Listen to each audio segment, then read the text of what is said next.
The lands lost to the Anglo-Saxons were known as Lloegyr to the Britons, meaning the lost lands. Although initially unable to expand further, the Anglo-Saxons entrenched themselves in Britannia. Generations of Anglo-Saxons would farm and live in Britannia, which they came to consider their home.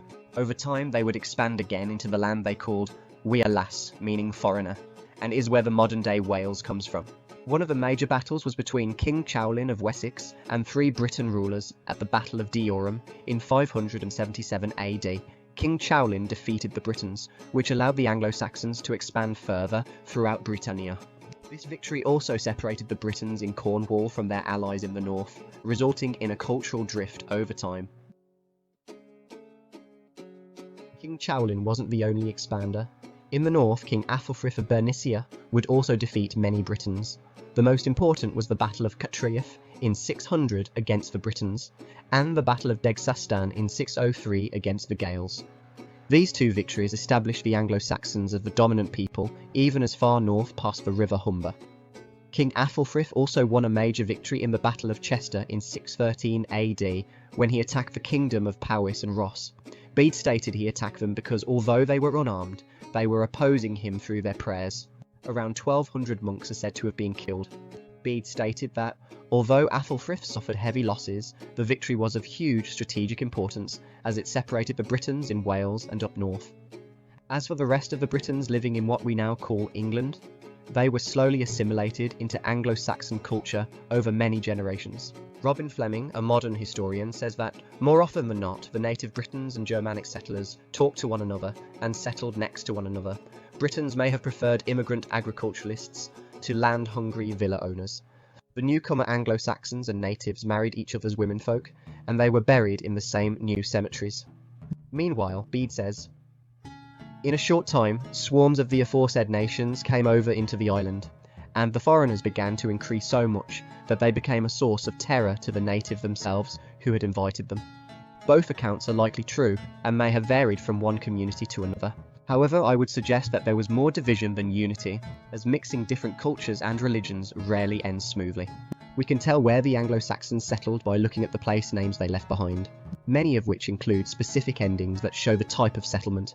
For example, Ham means homestead, as in Snottingham, the homestead of Snot, and Birmingham, the homestead of Beorma. The endings tun or tun, seen in Tunbridge and Brighton, suggest a town or settlement. Names ending in ing, like barking or reading, show the settlement of the followers of someone. The endings which, wick, witch, and wyke also point to a settlement or home, as in Droitwich and Northwich. In the same way, Bury, Borough, Bro and Burr often meant a fort or walled town, like Aylesbury or Wellingborough. Finally, shire, found in names like Northamptonshire and Bedfordshire, show that the area was used for running government or administration. We can also see where Anglo-Saxon settlement was less common by looking at areas with place names of Roman or Brittonic origin. Roman influence shows up in names that include Castor, Cester, Chester or Keter, all coming from the Latin word castra, meaning fort. You can see this in places like Chester or Doncaster. Brittonic roots are clear in names with parts like Tre, Loch, Bryn, Aber, Avon, Pen and Combe, such as Aberystwyth, which point to older Celtic origins that came before or stood against Anglo-Saxon control. The divide between the Anglo-Saxons and Britons can often be seen most clearly in the names of rivers.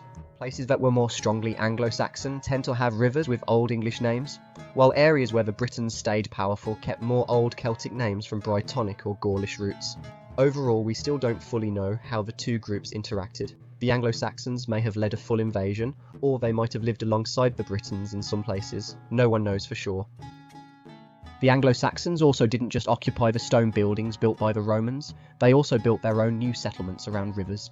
The rivers of Albion were vital to Anglo-Saxon migration, and nearly all of their settlements were established around rivers and strategic locations for river-based settlements. While Roman Britannia was built along man-made roads, Anglo-Saxon Angleland was built around natural rivers.